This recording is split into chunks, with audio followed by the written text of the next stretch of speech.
teve até hoje, que deram errado, e não é crível. Então todo mundo olhou e falou, bom, vende. O que me leva ao terceiro ponto, a reação, juros e dólar. A reação a toda essa bagunça completa foi que juros dispararam no Brasil, o que, como eu falei antes, já engoliu toda a economia que teria sido feita por causa desses cortes, já foi engolida pela alta de juros. Então, na verdade, os caras foram pro negativo, dobrar a meta. É um negócio, assim... O que é motivador também. Tá um momento de reflexão para você. Se o Haddad pode ser ministro da Fazenda, você pode ser tudo o que você quiser na sua vida, cara. Nada é impossível. Não duvide de você. Ok? Para ter uma mensagem positiva nesse vídeo. Voltando à desgraceira. Juros dispararam, e isso tem um efeito em cima da dívida do Brasil, que é de agora 9 trilhões de reais. E começa a erguer questões de, cara, mas como é que é isso aqui no longo prazo? E os juros altos começam a ter um efeito que a gente chama de crowding out em economia. Eu não sei como é isso em português, mas crowding out é quando você está sugando toda a energia. Que é o governo está engolindo todo o crédito que existe disponível, que está sendo economizado para ser investido em alguma coisa. Então sobra muito pouco para as empresas. Então empresas, agro, todo mundo que vai precisar de investimento e tudo mais vai ficar sem. Setor imobiliário vai ficar sem. Quer dizer, não vai ficar sem zero, mas assim, vai ter menos do que teria normalmente. Depois, você tem uma outra consideração que é o seguinte, tá bom, juros no Brasil estão quanto? Quanto que você consegue num título de tesouro agora? IPCA mais 7? Tá bom. Então, sem risco, sem passar nervoso, claro, tem o risco do Brasil quebrar, mas se você investir em qualquer coisa no Brasil, o governo federal quebrou, isso que você investiu quebrou também. Então é assim, tipo, eu vou abrir um negócio, tá, mas se caiu um meteoro em cima dele, bom, aí todo mundo morreu. Então, né, se você vai aceitar ficar em Brasil, você pode ganhar inflação mais 7% com nenhum risco. Você não tem que contratar ninguém e ser chamado de escravagista, você não tem que tentar vender nenhum produto, você não... nada. Não precisa declarar as coisas para a Receita Federal e depois eles te multarem porque você declarou alguma coisa errada. Nenhum estresse. Por que você vai empreender? Se você tem agora R$1 milhão na mão para abrir uma empresa, por que você faria isso?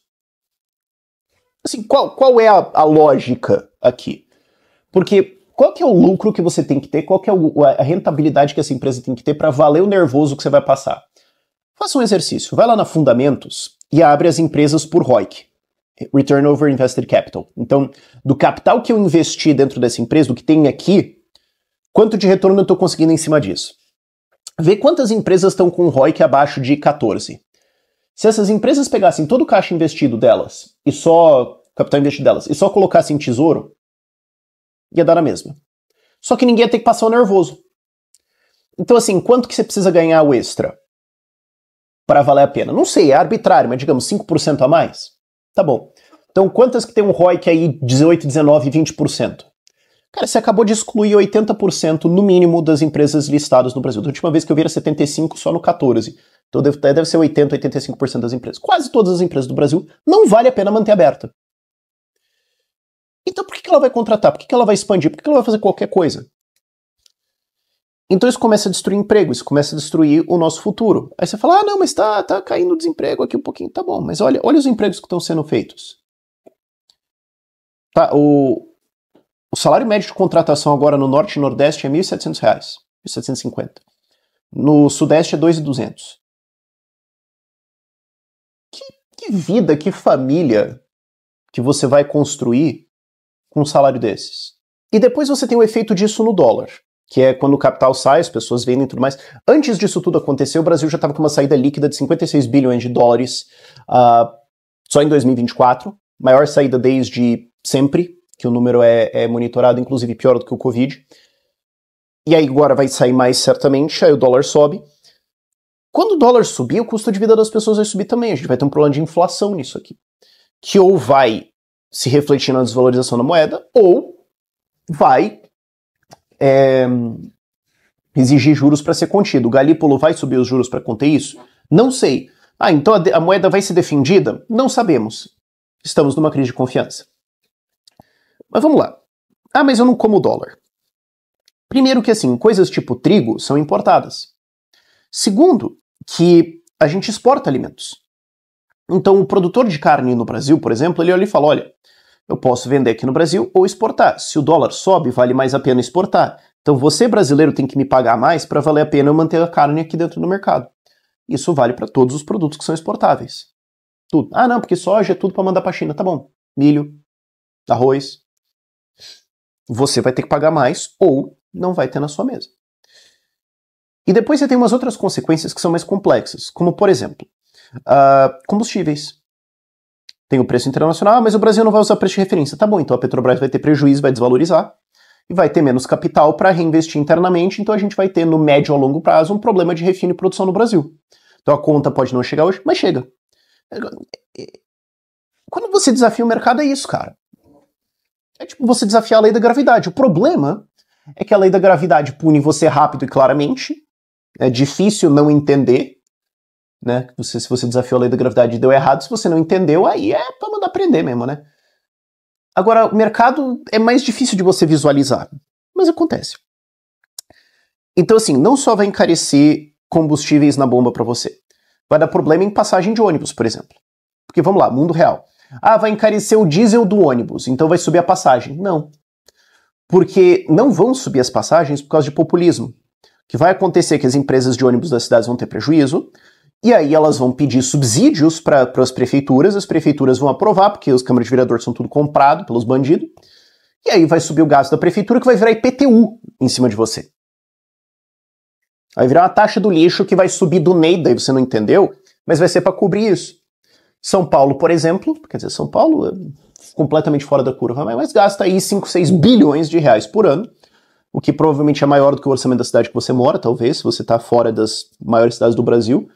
Se você está fora de BH, Curitiba, Rio e São Paulo, e Campinas, e mais algumas outras capitais aí, isso aí é mais do que o orçamento da tua cidade inteira.